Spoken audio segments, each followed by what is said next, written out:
Hello, folks. Welcome to quiz number 10. Yay, we made it to 10. We're still in lockdown. As ever, this is just a quick quiz. It's 20 questions. I'll spool through all of the questions relatively quickly on this video, and then I'll put the answers on a different video. That way you can wind backwards and forwards. You can pause. You can stop in the middle and make yourself a cup of tea. Do what you like, really. Yeah, 4 rounds, 5 questions each. I'll say whether there's any quirks with the points or anything. So round 1 is entitled, Just What Are You Afraid Of? I'm going to read you and show you the names of 5 phobias, 5 things that people have irrational, sometimes rational, fears of. I just want you, for a point apiece, to tell me what it is that this means you're afraid of. So, for example, agoraphobia, fear of open spaces. So, question 1: if you suffer from trypanophobia, trypan with a Y, trypanophobia, what are you afraid of? Question 2: if you suffer from astrophobia, what are you afraid of? Astrophobia. Question 3: if you suffer from ailurophobia, what are you afraid of? I'm trying to get that straight in the thing. There we go. Ailurophobia. What does that mean you're afraid of?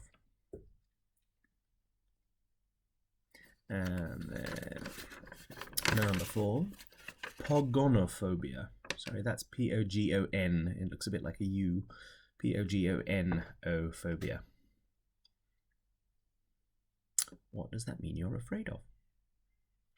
And question 5, triskaidekaphobia. What are you afraid of? Moving on. This one, the next one, is entitled From One Dusty Old Ruin to Another.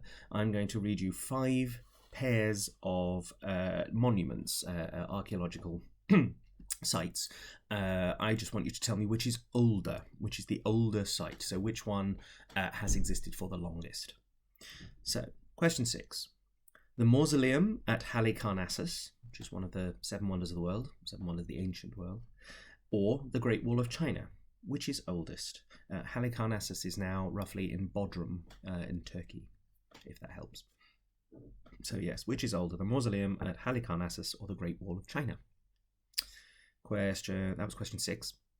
Question 7, which is older, Stonehenge on the Salisbury Plain, or the Pyramid of Chichen Itza, which is in Mexico, also known as the Temple of Kukulkan? Question 8, which is older, the Parthenon in Athens, or the Colosseum in Rome? Question 9, which is older, the Angkor Wat temple complex, which is in Cambodia, or Borobudur, which is also a temple complex, but that's on Java in Malaysia. No, it's not in Malaysia, it's in Indonesia. They're both Buddhist sites, if that's helpful. And lastly, which is older, the Pyramid of Giza, the Pyramids of Giza, or the Hajar-Im site in Malta? That site, I've been to it, is wonderful. It's a stone building that's aligned a little bit like Stonehenge in a way.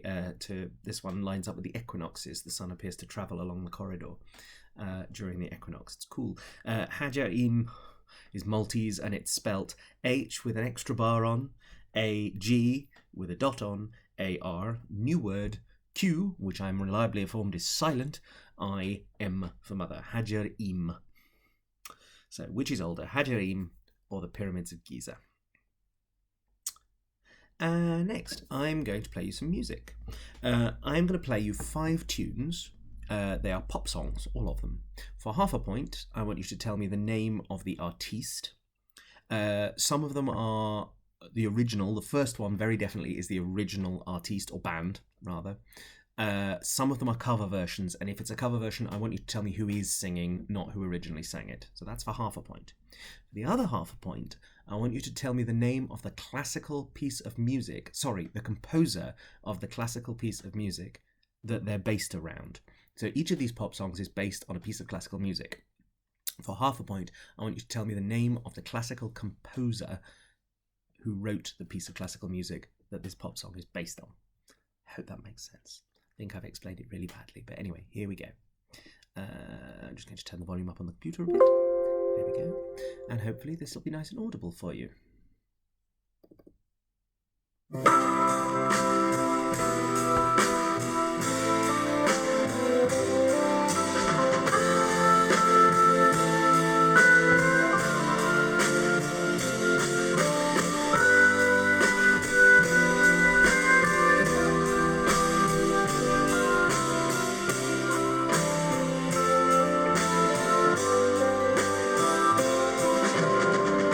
Living alone,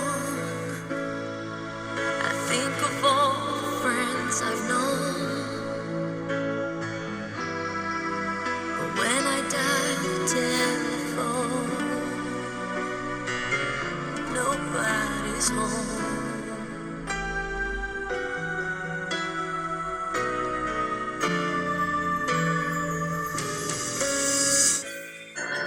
How gentle is the rain that falls softly on the meadow? Birds high up in the trees serenade the flowers with the melodies. See there beyond the hill the bright colors of the rainbow. Some magic from above made this day for us just to fall in love. Life is peaceful there in the open air. Baby, you and me, this is our destiny. Sun in winter time, we will do just fine. Where the skies are blue,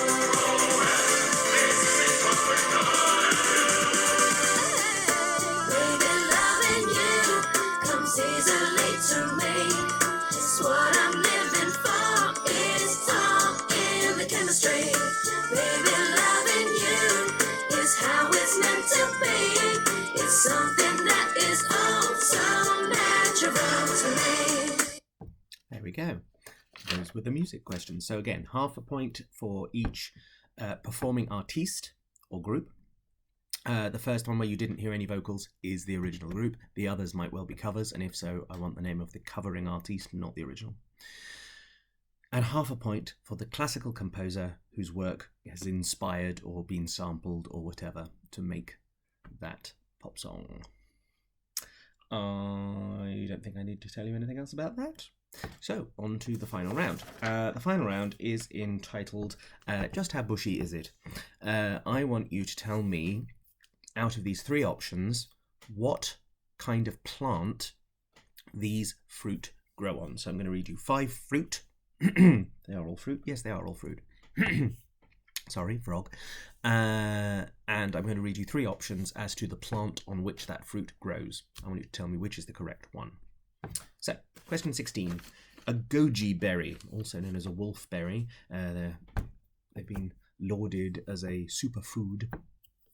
Anyway, goji berries. Do they grow on a thorny deciduous shrub up to 2.5–3 meters tall with small purple or white flowers?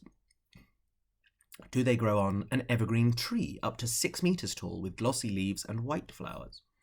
Or do they grow on a 20 to 50 centimeter bushy annual plant with white or red flowers? Question 17. Grapefruit. Does a grapefruit grow on a deciduous woody vine with separate male and female plants? Does it grow on an annual plant about 1 or 2 meters tall with a woody stem? Or does it grow on an evergreen tree up to 6 meters tall with glossy leaves and white flowers? You'll notice I'm reusing some of these as other options in the multiple choice thing. Your answer just needs to be A or B or C. So with the first one, A was the thorny deciduous shrub, B was the evergreen tree, C was the bushy annual plant with white or red flowers. With 17, for grapefruit, A was the deciduous woody vine, male and female plants separate. B was an annual plant about 1 or 2 meters tall with a woody stem. C an evergreen tree up to 6 metres tall with glossy leaves and white flowers. Question 18. Watermelon. Does that grow on A, a 20-metre tree with deciduous bracts and inconspicuous flowers? A bract is sort of like on a poinsettia. It's a leaf that gets coloured up and made to look a bit like a flower. It isn't a flower, it's a colourful leaf. That's a bract. So, A, a 20-metre tree with deciduous bracts and inconspicuous flowers, or B, a large herbaceous flowering plant around 5 metres tall, often mistaken for a tree, or C, a scrambling trailing vine up to 3 metres long with hairy leaves. So that's watermelon, that's question 18. Question 19. Do bananas grow on a thorny deciduous shrub up to 2.5 to 3 metres tall with small purple or white flowers? A large herbaceous B, a large herbaceous flowering plant around 5 metres tall, often mistaken for a tree? Or C, a 20 to 50 centimetre bushy annual plant with white or red flowers? And lastly, question 20, avocado. Does an avocado grow on a deciduous woody vine with separate male and female plants? An annual plant about 1 to 2 metres tall with a woody stem? Or C, a 20-metre tree with deciduous bracts and inconspicuous flowers? That's avocados. So, like I say, you can wind this back and forth as much as you want, tot up your scores, and join me for the other video for the answers. Yeah.